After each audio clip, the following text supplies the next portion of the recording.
1996 সালের 6 সেপ্টেম্বর দিনটি ছিল বিষাদে ভরা।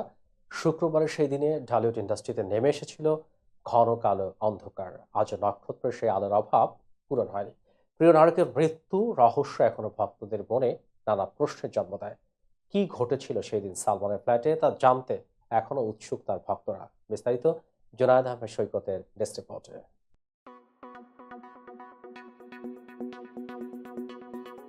স্বপ্নের নায়ক খ্যাত সালমান শাহ থাকতেন রাজধানীর নিউ ইস্কাটন রোডের ইস্কাটন প্লাজার একটি ফ্ল্যাটে। 1996 সালের 6 সেপ্টেম্বর সকালবেলা সালমান শাহর বাবা কমরউদ্দিন চৌধুরী ছেলের সঙ্গে দেখা করতে তাঁর বাসায় যান।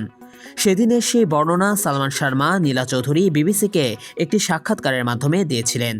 নীলা চৌধুরী বলেন, আমার স্বামী ছেলের সঙ্গে দেখা করতে যেতে চাইলে দারোয়ান বাসায় যেতে দিচ্ছিলেন না, কারণ ছেলের বউ সামিরা আগেই মানা করে রেখেছিল।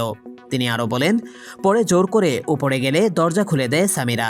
ছেলের বাবা বলেন, ইমনের সঙ্গে কাজ আছে, ইনকাম ট্যাক্সের সই করাতে হবে, ওকে ডাকো। তখন সামিরা বলে, ও তো ঘুমাচ্ছে। তখন উনি বললেন, ঠিক আছে, আমি বেডরুমে গিয়ে সই করিয়ে আনি, কিন্তু যেতে দেয়নি। আমার হাজবেন্ড ঘন্টা দেড়েক বসেছিল ওখানে।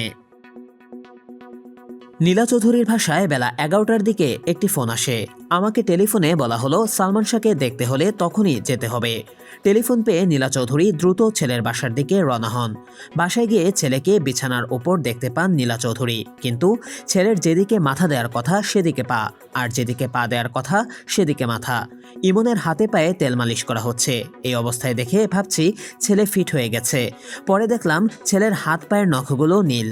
তখন আমি আমার হাজবেন্ডকে বলেছি, আমার ছেলে তো মরে যাচ্ছে। পরে ইস্কাটনের বাসা থেকে সালমান শাহকে হলি ফ্যামিলি হাসপাতালে নেওয়া হলে সেখানকার চিকিৎসকরা তাকে মৃত ঘোষণা করেন। এরপর ঢাকা মেডিকেল কলেজ ও হাসপাতালে ময়নাতদন্ত শেষে বলা হয় সালমান শাহ আত্মহত্যা করেছেন, তবে বিষয়টি এখনও বিচারাধীন। সালমান শাহের মৃত্যুর সঠিক কারণ জানতে না পারায় তার ভক্তদের মধ্যে তৈরি হয় নানা প্রশ্নের। প্রিয় নায়কের এই মৃত্যুকে তার পরিবার স্বাভাবিক বলে মেনে নেয়নি। তাদের দাবি, সালমান শাহকে হত্যা করা হয়েছে। মা নীলা চৌধুরীর অভিযোগ ছিল, তারা হত্যা মামলা করতে গেলে পুলিশ সেটিকে অপমৃত্যুর মামলা হিসেবে নথিভুক্ত করে। পুলিশ বলেছিল, অপমৃত্যুর মামলা তদন্তের সময় যদি বেরিয়ে আসে যে এটি হত্যাকাণ্ড, তাহলে সেটি স্বয়ংক্রিয়ভাবে হত্যা মামলায় মোড় নেবে। মন মানে না ছবির অর্ধেক কাজ বাকি থাকতেই মৃত্যু হয় সালমান শাহর।